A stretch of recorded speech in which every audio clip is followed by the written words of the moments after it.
What up, though? All right, man, I'm here in St. Cloud, Minnesota.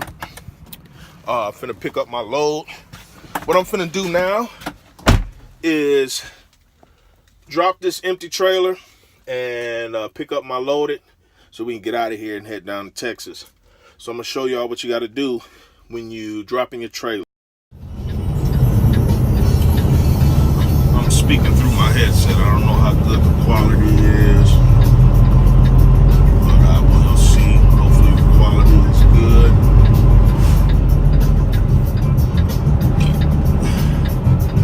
I hate muddy yards, man. I can't stand them. But what are you gonna do, you know?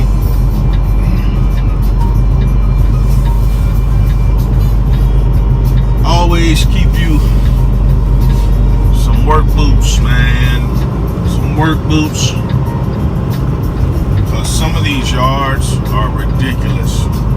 I've actually seen a yard where it was so flooded that it literally looked like you could not get out of your truck. And that was the case. I wouldn't finna step in all that water. Alright, remember I said it's all about the setup. Once you find your sweet spot on setting yourself up, man, you in the game. So we'll be right back, man, and get this trailer dropped. Yeah, man. Alright. Take that on off. Hook it to your, got your blue line.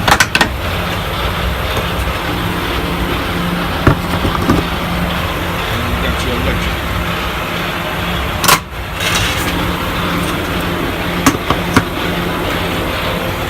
Now on my particular truck, you have that little handle right there. That little handle right there, you gotta pull it out. So what I'm gonna do is just pull it. Don't take that much strength. And then you got your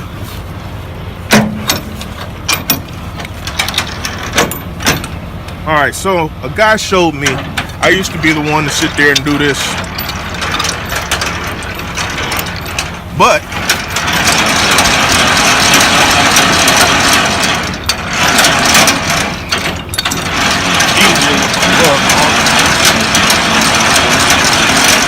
save you a little time.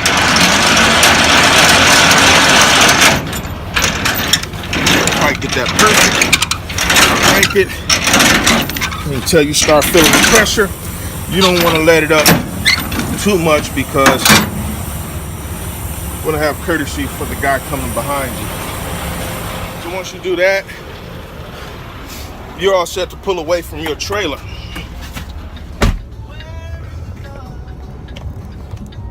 So that's it. Make sure that landing gear is down. Pop that yellow parking brake. Ease away from the trailer. You'll hear it.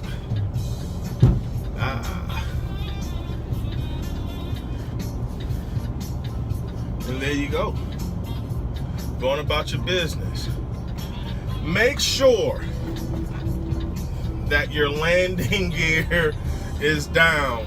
Make sure your service lines are detached. I've seen people drop the landing gear, hop back in the truck and pull off and bust the service lines. Or I've seen people take the service lines off, don't drop the landing gear, and pull away from the trailer. But a lot of companies, man, you drop a trailer, you pretty much quit. That's it. You're done. It's over with. No second chances. No, I'm sorry. No, I messed up. It's over. So pay attention, people. That's all you got to do. Pay attention. So I'm looking for trailer number 90080. Y'all remember that, 90080. All right. It is 7:26 p.m. Central Time, of course. All right, I see my trailer. All right, so setting yourself up to back up under your trailer. That's it right there. Y'all saw the number on it.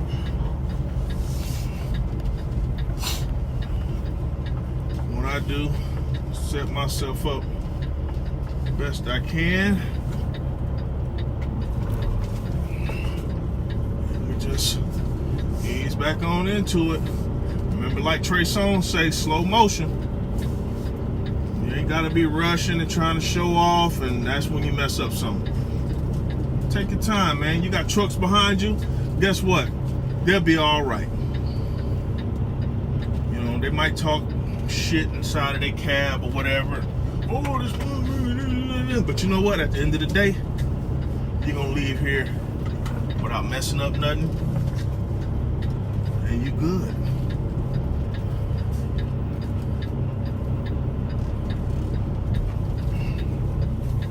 So this one is kind of low. It's all right. You can get under there.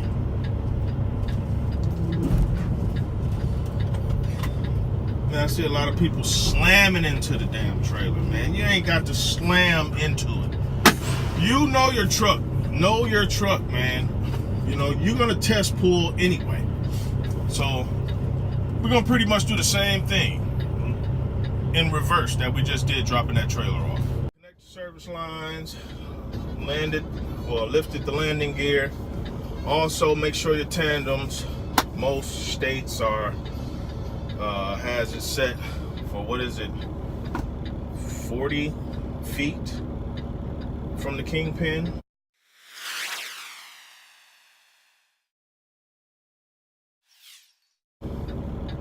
Rear tandem, don't quote me on that. That's just what I go by. Y'all let me know if I'm in violation by doing that.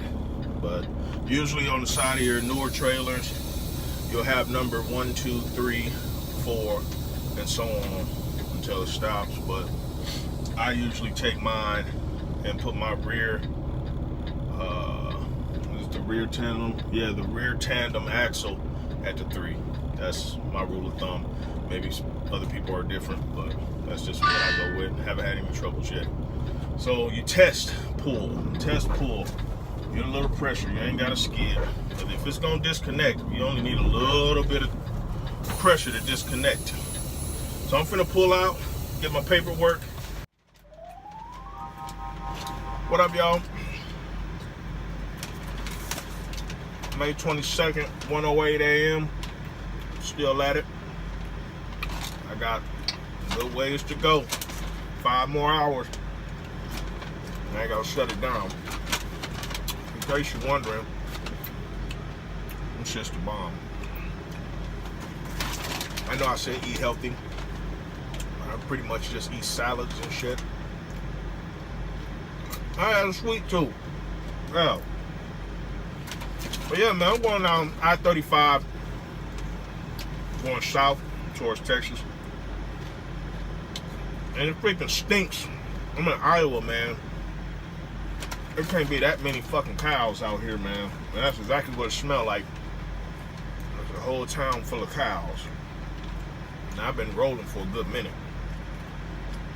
I don't know. I should get used to it at some point. But ooh-wee.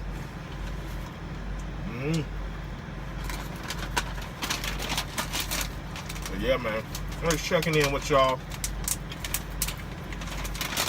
I had a mishap where I took my 30-minute break and I pulled off right at the 30 mark, and I got down the road a good hour, and then I got an alert. Got to take your 30-minute break again. So all that to say,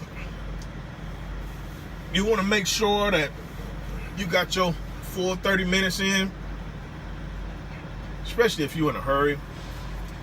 Just wait the extra minute or two, man. Because that kind of ticked me off. And that's why I'm saying, like, they're talking about implementing another 30-minute break onto your 14-hour clock. That's gonna suck, man, to me. So the first time I did it at the shipper, that was my mistake. You know what I mean? Well, both of it was my mistake, but I pulled off and it did it to me. But I had enough hours on my 30-minute break clock to roll for about, 3 hours or so. And when I pulled over to fuel, my intentions was to take another 30-minute break to set my clock all the way back to a full 8 hours. Pulled up, nobody's behind me. I sat. As soon as the clock said 30, I pulled off. I get 60 miles down the road, get that alert, man. Gotta pull over. So now I gotta pull over again and sit for 30 more minutes. So just wait the extra minute or two. It's not worth it, man.